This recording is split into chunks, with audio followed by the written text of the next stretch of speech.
Buenos días, licenciado y compañeros. Corresponde en esta ocasión al equipo número 21 tratar de analizar las siguientes temáticas. En primer lugar, la técnica legislativa. En segundo lugar, la interpretación de la ley y de los contratos. Y en tercer lugar, el proceso de formación de ley. Bueno, vamos a comenzar a lo que es a analizar la primera temática que se denomina la técnica legislativa. Bien, la técnica legislativa denota un significado muy referencial, a tal sentido que consiste precisamente en aquella capacidad de conocimiento especializada, la cual podríamos decir que adopta lo que es una serie de aspectos prácticos que infieren generalmente a la actividad que desempeña el legislador en la denominada elaboración de normas jurídicas, esclareciendo a tal sentido aquel reconocido arte de crear o elaborar textos normativos sin defectos o prácticamente con la menor cantidad posible de defectos que puedan dañar básicamente lo que es la correcta elaboración del texto normativo. Bien, es importante recalcar que dicho arte de crear o elaborar textos normativos debe de estar compuesto elocuentemente por elementos sustanciales, como podríamos mencionar en primer lugar aquella habilidad o destreza especificativa que debe de poseer el legislador para la creación de textos normativos, ya que debemos de tener siempre en claro o de comprender que dentro de la estructura de la técnica legislativa existen lo que son reglas que denotan o más bien dan paso a lo que son a todas aquellas herramientas de trabajo intelectuales que son prácticamente factibles para lo que es la elaboración de las leyes o las normas jurídicas. Ahora bien, en este mismo orden de ideas, es importante mencionar que tanto la técnica legislativa como el derecho parlamentario enmarcan lo que es un punto importante de contacto. Ahora bien, ¿por qué la técnica legislativa y el derecho parlamentario enmarcan un punto importante de contacto? Porque simple y sencillamente ambas aluden a lo que es la elaboración de normas legislativas, pero debemos de tener siempre presente que la técnica legislativa indica claramente lo que es la creación de todas aquellas leyes, mientras que el derecho parlamentario, podríamos decir, denota la manera o aquella forma de hacer las leyes legítimamente con el debido respeto al orden constitucional. Bien, cabe destacar que dentro de la estructura de la técnica legislativa existen elementos importantes. Esos elementos son los siguientes. En primer lugar, la ley debe de ser coherente con el resto del ordenamiento jurídico. En segundo lugar, la ley debe de ser el reflejo de la decisión política que motivó prácticamente al legislador para crear dicha ley. Y en tercer lugar, la ley debe de ser interpretada, y esto es muy importante, de la misma manera por cualquier lector o persona, sin causar en ello efectos negativos como alterar el contenido real o inédito de la ley. Ahora bien, vamos a pasar a analizar lo que es la segunda temática, que es denominada la interpretación de la ley y de los contratos.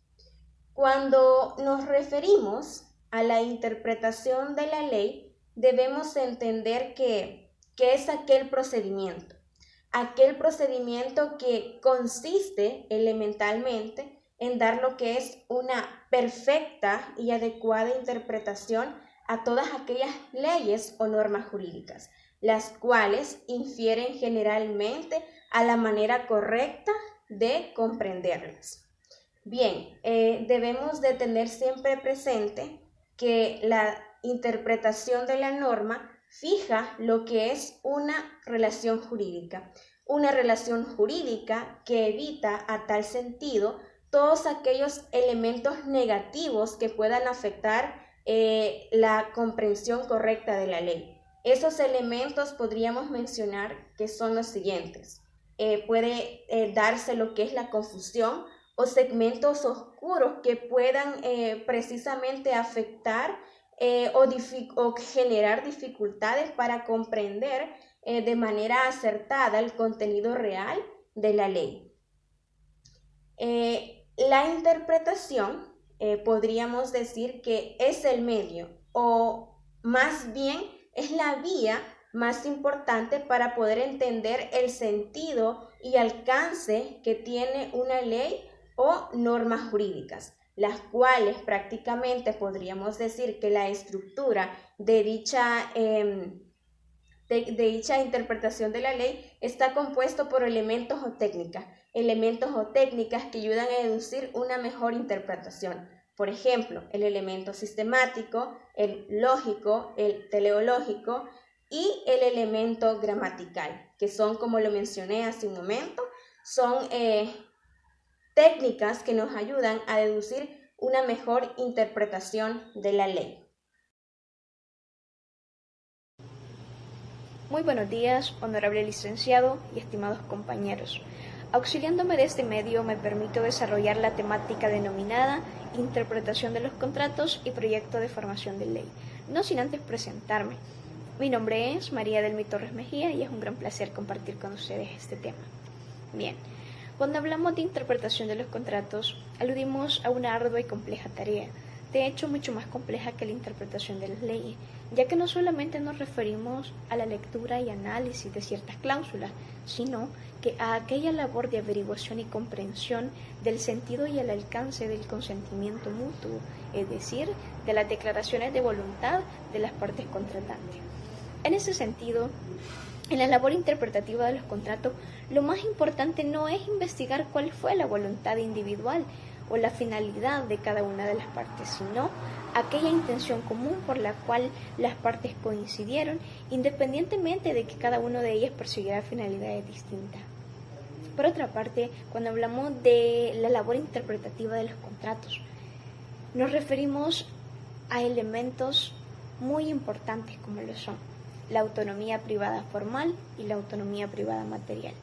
Cuando hablamos de autonomía privada formal, nos referimos a aquella libertad que cada una de las partes tiene para poder obligarse cuando quieran y con quien quieran en un contrato.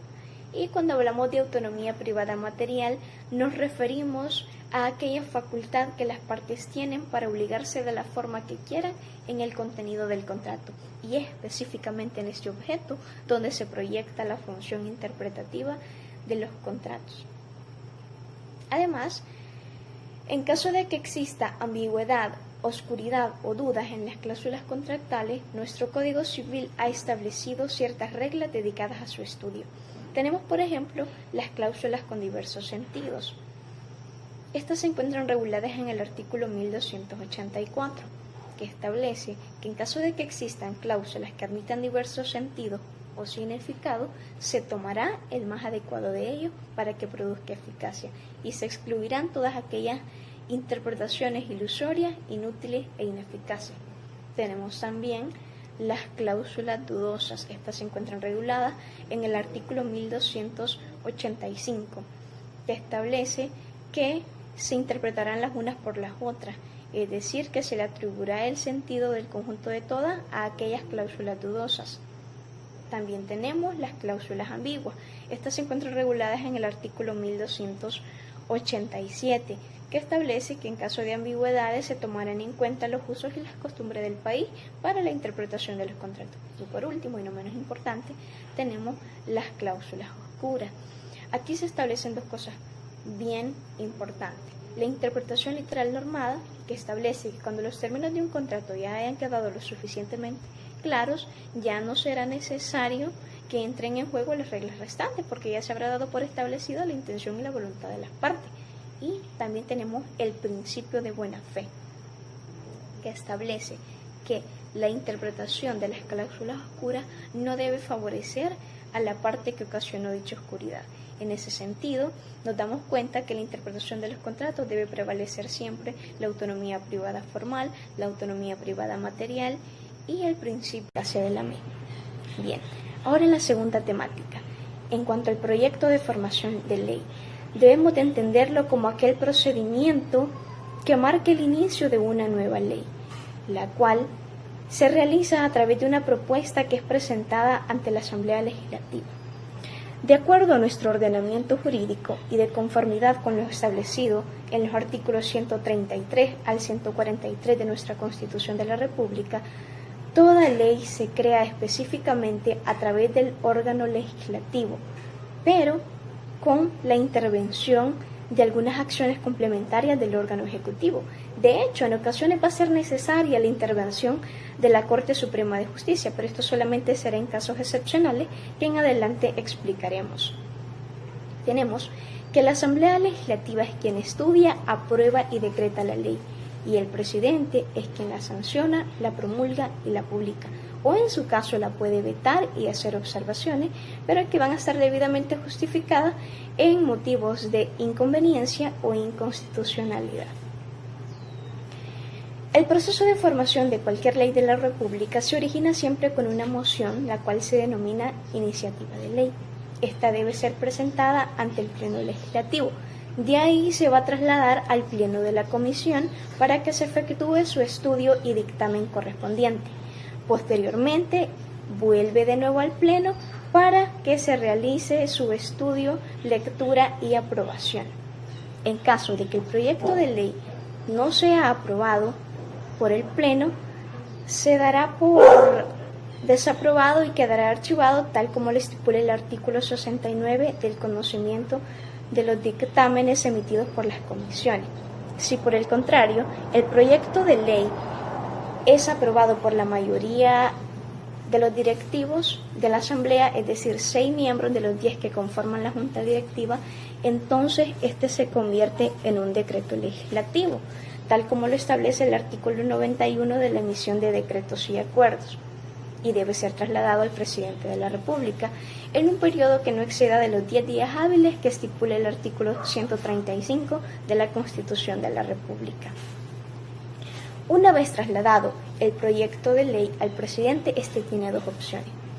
Si no tiene ninguna objeción, sancionarlo y publicarlo como ley de la República en el Diario Oficial, o vetarlo, devolviéndolo a la Asamblea Legislativa dentro de los 8 días siguientes al de su recibo y explicando debidamente las razones de su veto. Si dentro de este término el presidente no devuelve el proyecto de ley, automáticamente se tendrá por sancionado y este deberá publicarlo como ley de la República. En caso de veto, si las 2/3 partes de los diputados, es decir, 56 de los 84, aprueban la segunda discusión del proyecto ya vetado, el presidente está en la obligación de sancionarlo y publicarlo como ley. Si el presidente únicamente lo devuelve con observaciones, basta con que se hagan los respectivos cambios y sea confirmado por la mayoría de los diputados, es decir, 43 votos favorables. En su caso, si el presidente llegase a vetar el proyecto de ley por motivo de inconstitucionalidad, pero es ratificado por la Asamblea Legislativa, entonces este debe recurrir ante la Sala de lo Constitucional. Es aquí donde yo decía que interviene la Corte Suprema de Justicia, para que sea esta quien resuelva dicho conflicto y decrete la constitucionalidad o inconstitucionalidad del proyecto de ley. Si llegase a ser esta constitucional, el presidente debe sancionarla y publicarla como ley de la República. Si por el contrario es inconstitucional, por ende la Sala publicará su fallo. Y por último, nada más mencionar que, aunque es atribución del presidente de la República mandar a publicar las leyes, si éste no lo hace dentro del término de 15 días que nuestra Constitución ha establecido, podrá hacerlo el presidente de la Asamblea Legislativa. Y bueno, compañeros, hasta aquí ha sido mi intervención. Muchas gracias.